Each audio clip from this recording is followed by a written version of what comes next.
آج میں ایک ایسے شخص کا واقعہ سناتا ہوں جو اپنے دور کا بہت بڑا عالم اور عابد و زاہد تھا۔ کیسا عالم تھا کہ اس کو اسم اعظم کا علم تھا، اپنی جگہ پر بیٹھتا تھا اور اپنی روحانیت سے عرش اعظم کو دیکھ لیتا تھا۔ اب آپ سوچیں ایسا کہاں ملے گا؟ مستجاب الدعوات تھا، اس کی دعائیں بڑی قبول ہوتی تھیں، اس کے بہت سارے شاگرد بھی تھے۔ اب کیا ہوا؟ حضرت موسیٰ علیہ السلام کا دور آیا، قوم جبارین سے جہاد کرنے کے لیے بنی اسرائیل کے لشکر روانہ ہوئے۔ تو اس شخص کا نام کیا تھا؟ بلعم بن باعورہ۔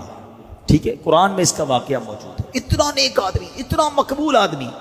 اب بلعم بن باعورہ کے پاس اس کی قوم گھبرائی ہوئی آئی اور کہا کہ حضرت موسیٰ علیہ السلام ایک بہت بڑا طاقتور لشکر لے کر ہم پر حملہ آور ہو رہے ہیں اور وہ چاہتے ہیں کہ ہماری زمینوں سے نکال کر یہ زمینیں جو ہے وہ بنی اسرائیل کو دے دیں۔ آپ مستجاب الدعوات ہیں، آپ حضرت موسیٰ علیہ السلام کے لیے ایسی بد دعا کر دیں کہ وہ شکست کھا کر واپس چلے جائیں۔ اب یہ کانپ گیا، اس کو معلوم تو تھا کہ وہ اللہ کے نبی ہیں۔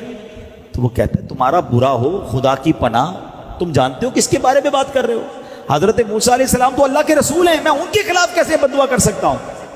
اور ان کے لشکر میں تو مومن بھی ہے اور فرشتوں کی جماعت بھی ان کے ساتھ ہے۔ اب یہ قوم رونے لگی، گر گڑانے لگی، اصرار کرنے لگی۔ تو اس نے کہا میں چلو استخارہ کر لیتا ہوں، اگر اجازت مل گئی تو پھر دیکھتے ہیں۔ استخارہ کیا تو استخارے میں بھی بد دعا کی اجازت نہ آئی، تو اس نے صاف صاف اپنی قوم کو منع کر دیا اور کہا دیکھو اگر اب میں نے بد دعا کی نا تو میری دنیا بھی برباد ہو جائے گی، میری آخرت بھی برباد ہو جائے گی۔ اس کے بعد اس کی قوم نے کیا کیا؟ پلان بی، بڑے تحائف، مہنگے مہنگے تحائف، پیسے لے کر بڑے گراں قدر بڑے چیزیں لے کر اس کے پاس گئے اور کہا کہ یہ سارے تحفے آپ رکھ لیں، بس آپ دعا کر دیں۔ اب حب مال کی محبت یہ آنکھوں پر ایسا پردہ ڈال دیتی ہے کہ جب پیسہ سامنے نظر آتا ہے بندے کو دنیا کی چیزیں نظر آتی ہیں۔ اب آپ سوچیں کہ یہ شخص، اسے معلوم ہے کہ وہ اللہ کے نبی ہیں، مگر جب اتنے پیسے، اتنا مال، اتنے جواہرات سامنے آئے تو اس کی آنکھوں پر پردہ پڑ گیا، لالچ کا بھوت سوار ہو گیا اور وہ مال کے جال میں پھنس گیا۔ اپنی گدھی پر سوار ہو کر پہاڑ کی طرف جانے لگا۔ راستے میں بار بار وہ گدھی رک جاتی، مڑ جاتی، آگے نہ چلتی۔ یہ اسے مارتا رہا، آگے بڑھاتا رہا، وہ آگے بڑھتی نہیں تھی۔ اس کو بھی گویا پتہ چل گیا تھا یہ کیا کرنے جا رہا ہے۔ اب اللہ کریم نے اس جانور کو بولنے کی طاقت دی، اور وہ جانور پتہ ہے اس کو بلعم بن باعورہ کو، یعنی ایک انڈیکیشن بھی دیا گیا اسے، ایک آخری وارننگ بھی دی گئی کہ اس جانور نے کہا اے بلعم بن باعورہ تو کدھر جا رہا ہے؟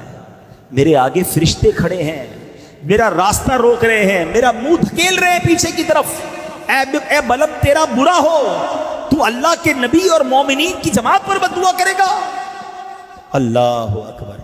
اس کے باوجود بلعم بن باعورہ واپس نہیں ہوا۔ کیسا پردہ ہوگا! ہائے ہائے ہائے! اب جناب وہ پہاڑ پر چڑھ گیا، حسبان نامی پہاڑ اس پہاڑ کا نام تھا، اور بلندی سے حضرت موسیٰ کے لشکروں کو دیکھا، کیونکہ اب لشکر قریب آ گئے تھے کہ بڑے سے لشکر آ رہے ہیں، اور اس نے بد دعا کرنا شروع کر دی۔ مگر رزلٹ کیا ہوا؟ اللہ کی شان دیکھو، وہ بد دعا ان کے لیے کرتا تھا مگر اس کی زبان سے وہ الفاظ نہیں نکلتے تھے، اپنی قوم کے لیے بد دعا نکلتی تھی۔ اب کیا ہوا؟ یہ دیکھ کر اس کی قوم نے ٹوکا کہ تم کیا کر رہے ہو؟ تم تو ہمیں ہی بد دعا دے رہے ہو، ہم نے پیسے دیے، ہم نے مال دیا کہ حضرت موسیٰ کے خلاف بد دعا کرو، تم ہمیں ہی بد دعا دے رہے ہو۔ وہ کہتا میری قوم میں کیا کروں، مجھے سمجھ نہیں آ رہا، میں بولتا کچھ ہوں اور زبان سے نکل کچھ اور رہا ہے۔ اب یہ بات کر ہی رہا تھا کہ اس پر اللہ کا غضب نازل ہو گیا، اس کی زبان لٹک گئی، سینے پر آ گئی۔ اس وقت بلعم بن باعورہ نے رو رو کر اپنی قوم سے کہا کہ افسوس، میری دنیا اور آخرت دونوں برباد ہو گئی، میرا ایمان جاتا رہا اور میں قہر قہار اور غضب جبار میں گرفتار ہو گیا۔ اب میری کوئی دعا قبول نہیں ہو سکتی، میں برباد ہو گیا۔ اب اس مکار نے، اس برباد شخص نے کہا کہ میں تو ہو گیا برباد، اب میں تمہیں ایک طریقہ بتا دیتا ہوں، دعا تو میری کامیاب نہیں ہوئی، لیکن تم اگر حضرت موسیٰ علیہ السلام کے لشکروں کو شکست دینا چاہتے ہو تو تم لوگ ہزاروں خوبصورت لڑکیوں کو بہترین کپڑے اور زیورات پہناؤ اور بنی اسرائیل کے لشکر میں بھیج دو۔ اس لشکر میں کسی ایک شخص نے بھی غلط کام کر لیا تو پھر اس لشکر پر عذاب نازل ہو جائے گا، اس لشکر کو شکست ہو جائے گی۔ اور ایسا ہی ہوا کہ اس لشکر میں ایک شخص نے برا کام کیا اور وہ لشکر جو ہے اس کے اندر طاعون کا مرض پھیلا، پلیگ جس کو کہتے ہیں، اور گھنٹے بھر میں 70,000 افراد مر گئے اور سارا لشکر تتر بتر ہو کر نامراد واپس آ گیا۔ حضرت موسیٰ علیہ السلام کے قلب پر بڑا افسوس ہوا۔ اب دو بڑی اہم باتیں سمجھنی ہیں۔ مال کی لالچ انسان کو کہاں لے جا سکتی ہے؟ مال کی محبت دل میں ایسی مت داخل ہونے دینا کہ جب آنکھوں پر پردہ آ جائے تو بندہ بہت سارے حرام کام کر جاتا ہے۔ اور دوسری چیز جو اس واقعے سے سیکھنے کو ملی نا، کہ چاہے بہت اچھے کام ہم کر رہے ہوں مگر کبھی کبھی ایک حرام کام، اللہ کی ایک نافرمانی، اس میں ایسی بے برکتی اور نحوست ڈال دیتی ہے کہ سارا کام برباد ہو جاتا ہے۔ آج ہم کہتے ہیں ہماری مہنگائی کمر توڑ رہی ہے، کبھی سیلاب آ جاتا ہے، کبھی زلزلہ آ جاتا ہے، کبھی آگ لگ جاتی ہے، ہر روز بری خبریں کیوں سن رہے ہیں ہم اپنے اعمال بھی تو دیکھیں نا۔ اس میں ایک بندے نے بدکاری کی، پورا لشکر تباہ ہو گیا۔ آج بدکاریوں کے اڈے بن گئے ہمارے ملکوں میں، آج بے حیائی کے کاموں کی یلغار۔ آج بتایا جاتا ہے کہ شراب نوجوان ایسے پی رہا ہے جیسے کولڈ ڈرنک پی جاتی ہے، تو پھر ہم کس بات کا انتظار کر رہے ہیں؟